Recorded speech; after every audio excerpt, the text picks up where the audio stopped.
Quel service vendre en tant que freelance et tout ça même si tu pars de zéro. Cette vidéo, elle s'adresse à toi si aujourd'hui tu as zéro compétence monétisable, si tu n'as pas de réseau, pas de clients et que tu n'as jamais vendu de service de ta vie.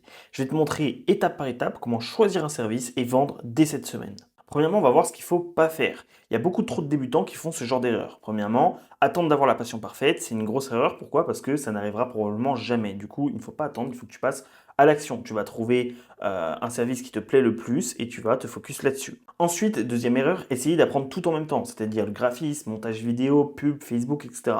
Ça, c'est juste pas possible. Il faut que tu choisisses un service dans lequel tu as déjà des appétences, des compétences, en tout cas un semblant de compétences. Par exemple, je parle pour moi, mais ma génération, j'ai 22 ans, eh bien j'ai grandi avec les réseaux sociaux, donc j'aurai plus de facilité à aller sur des services comme le community management parce que justement, j'ai grandi avec. Et ensuite, faire des formations pendant 6 mois sans jamais réellement passer à l'action, ça, je le vois trop souvent. J'avais vu une statistique sur Internet qui expliquait que plus de 60% des gens qui achetaient des formations en ligne ne les ouvrez jamais, c'est juste catastrophique, c'est-à-dire que vous jetez de l'argent par la fenêtre qui pourrait vous servir justement à apprendre de nouvelles compétences et à vous lancer dans un service et un métier qui vous plaît. Ce qu'il faut que tu comprennes, c'est que ton but, ça va pas être d'être passionné, ça va être de vendre, c'est tout. Ça va être d'encaisser de l'argent rapidement pour valider le fait que tu puisses générer du cash sur demande. Et ça, c'est une des clés du freelancing, ça va être un gros boost, ça va casser chez toi une barrière limitante que beaucoup de gens ont de est-ce que je peux réellement faire de l'argent sur Internet. Ensuite, tu vas voir l'équation d'un bon service. Selon moi, c'est quoi un bon service de freelance? Ça va être premièrement avoir un gros problème douloureux à résoudre, une compétence monétisable,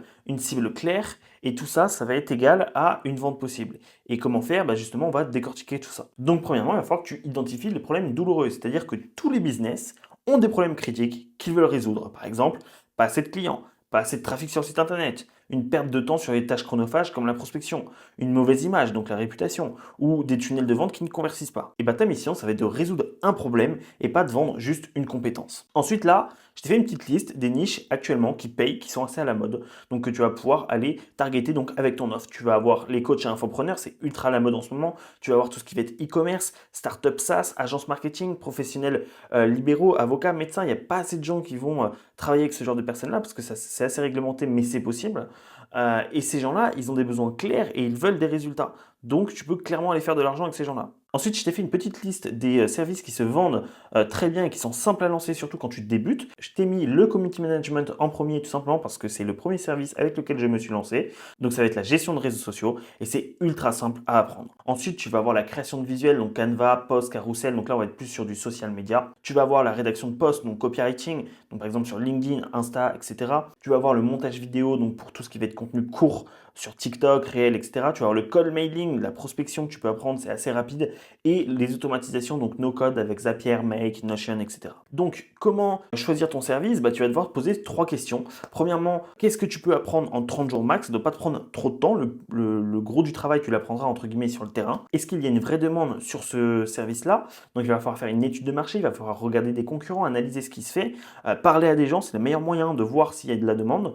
Et en combien de temps tu délivres ton service? Si tu veux partir sur un service qui se délivre en one shot, donc qu'est-ce que c'est un service en one shot? Ça va être des services comme tu fais un site internet, ou alors des services qui vont être plus sur du long terme, donc du community management, où tu vas créer des publications sur les réseaux sociaux, tu vas interagir avec la communauté des entreprises avec lesquelles tu travailles pour justement fédérer une communauté, et ça se fait sur plusieurs mois. Et donc tout ça, ça va dépendre de ce que tu veux, un service simple et qui soit monétisable rapidement. Et maintenant, le plus important, ça va être de comment tester ton idée. Donc pour ça, il n'y a pas de magie, il y a une stratégie que j'adore, c'est que tu vas aller sur 10 groupes Facebook de freelance, de business, donc tu vas pouvoir poster un message du type je cherche 3 personnes pour tester gratuitement mon service, donc par exemple le community management, compte un retour honnête. Et du coup, tu vas pouvoir avoir tes premiers clients et tes premiers feedbacks. Donc c'est extrêmement important. Alors après, ça va dépendre du service. Par exemple, le CM, c'est vrai que ça va être un peu compliqué, vu que c'est sur plusieurs mois. Il ne faut pas non plus que tu sois une association. Mais tu peux quand même avoir déjà un petit feedback juste sur la création de contenu, etc. Et ensuite, tout simplement, bah, comment faire ta première vente? Parce que c'est un peu le nerf de la guerre. Bah, tout simplement, pour les débutants, vous allez aller sur votre réseau social personnel, comme Instagram, LinkedIn, Amis, genre contact de téléphone.